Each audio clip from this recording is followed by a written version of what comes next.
Hi, this is Rebecca from ChemKnits, and today I'm dyeing because I waited a little too long to order the colors I needed for a project, and now those colors are back ordered and I have a deadline. So today I'm going to do some color matching, and I am going to attempt to dye some KnitPicks white wool of the Andes yarn and create green and blue that complement this turtle butt diaper cover. I know that I'm starting out with bleached yarn, which is not ideal for dyeing, but I don't need an exact color. I just want something that's kind of close. I have my mini skeins pre-soaking in just plain water. And I have two little mason jars set up here because since I'm dyeing solid colors, I figured I may as well try a new technique.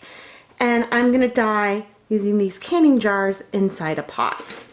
So in each of these cups, I have a half cup of water, and I'm adding 1 teaspoon of white vinegar. The vinegar is the acid source, which will allow this dyeing yarn with food coloring to work. And I already mentioned that I am using KnitPicks Wool of the Andes, but this is a 100% wool yarn. And this technique that I'm showing today will not work on cotton yarn or acrylic. So there are two colors I want to create. Sort of a bright but yellowish green, slightly yellowish green, and a deep, brilliant blue.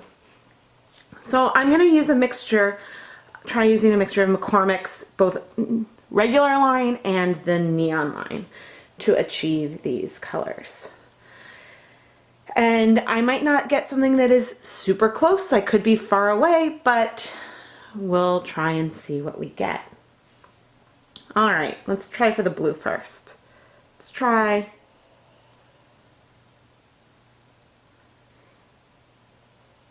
ten drops of blue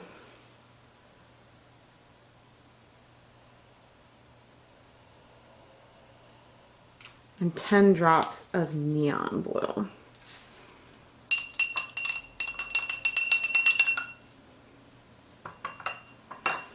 Let's see where we're getting color-wise. That is a really nice color. Probably a little more neon than I'm hoping to get. So let's do 10 more drops of the dark blue. So this is really heavy in dye because I'm hoping to get a very deep saturated color. The blue is very dark.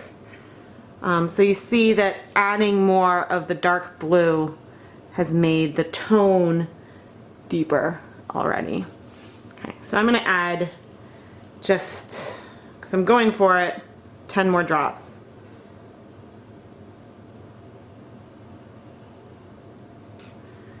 And I'm not going to test this. I'm just, I've got 40 drops in here, and I'm going to go with my gut. Now there's some residual blue on my spoon, and I'm going to let that go into my green and not worry about that. So let's see what kind of tone we get with the neon green.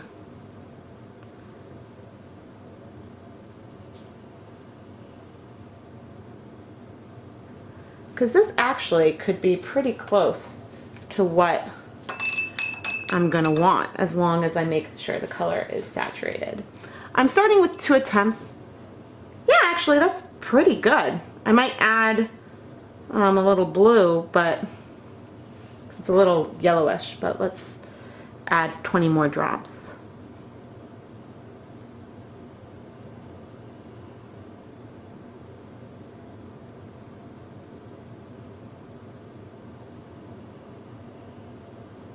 Alright, that's 20 more drops of neon green. Let's see where we are.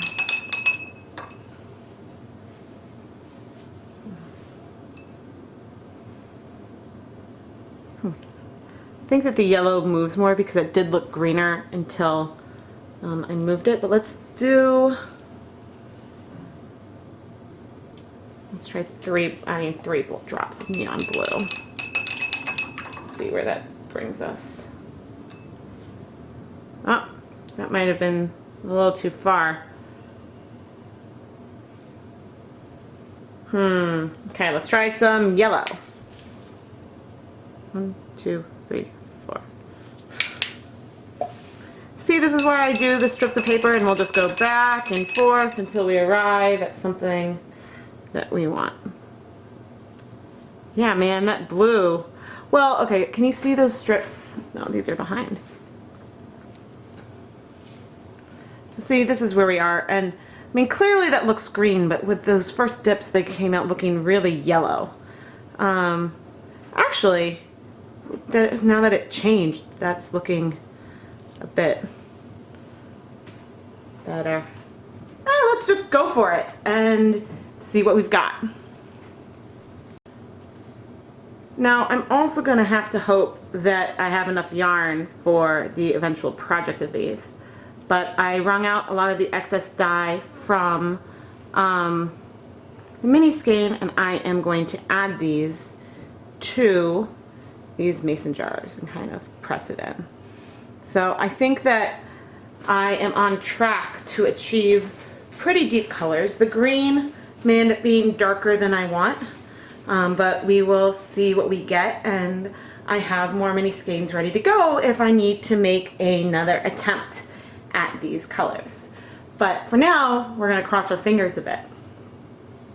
I could just microwave this. I've done that before. It's an easy way to get mini skeins of color dyed.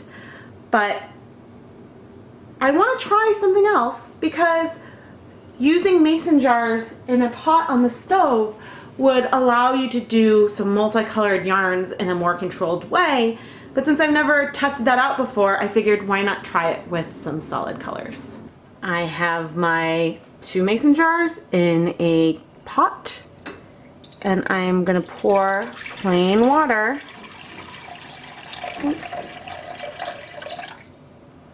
As I spilled a bit, I am going to pour plain water in. Alright, I think I want the level to be higher. I certainly don't want the cans to start, the mason jars to start floating. So I think I want to try to have the water level just below where the dye bath level is. Oh my goodness, I am not doing a good job pouring today. Alright, there. Now I am going to turn on the stove and try to bring this to a light simmer. So the water bath is starting to bubble, which means that we're heating up. And I don't want to get a rolling boil. I don't want to accidentally knock over the jars. You can see they're shaking a little bit. And I don't want to have, the yarn get too hot and risk felting it. So, just going to press down green, make sure we are submerged. So I'm going to reduce the heat so that we can stay at a light simmer, hopefully. Recover this and then come back and check in 10 minutes and see how we're doing with the water baths, or with the dye baths starting to clear.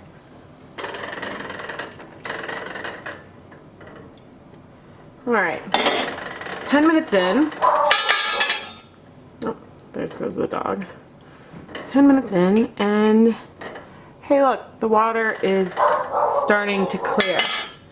Most of the bubbles, even this blue, which was very saturated. Awesome. Most of the bubbles have been outside the pot. I think just like any double boiler system, what is inside the jars is probably a little cooler, which is kind of nice to have that extra layer of protection. I'm going to let this go another 10 minutes and then we'll check and see where we are. 20 minutes into the boiling, and the water in each dye bath is mostly clear. There's still some color in there, But we have successfully bound the dye to the yarn.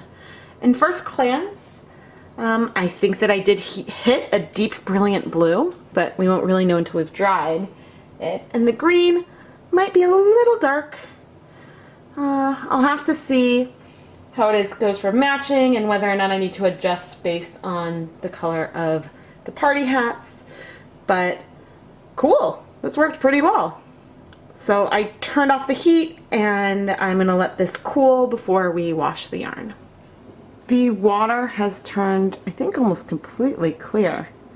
Yeah, completely clear from the blue. Oh, whoops. Ha! I made a mistake. Oh goodness. Well, the color is great, but guess what, guys? I forgot to untwist. See these hanks? I forgot to untwist them before dyeing them, which means instead of getting a solid yarn that I was wanting, I'm gonna have some tonal variation. Right here I've got a little bath of water with some dish soap. And so the goal is to make sure the water runs clear, but you can already kind of tell with the blue that there is some tonal variation in the yarn, which is cool, but not quite what I was looking for. The good news is that I am pretty close to what I was hoping to get color-wise, and thankfully I have 2 other mini skeins that I can dye. So I think I'm going to repeat this entire process, but starting with the untwisted, oh, it's coming apart a little bit, the untwisted skeins. I rated the dyeing using slightly different recipes. For the green this time, I just used 30 drops of neon green, and for the blue, I did 5 drops of neon blue and 35 drops of regular blue. There will still be a little adjustment to how the tones come out once these yarns have been washed and dried, but I am pretty happy with how close I got to the colors in this diaper soaker. I am going to wash this yarn and hang it to dry in the same way that I showed you previously in this video. Here are the finished yarns. These 2 came from the first batch and these 2 came from the second.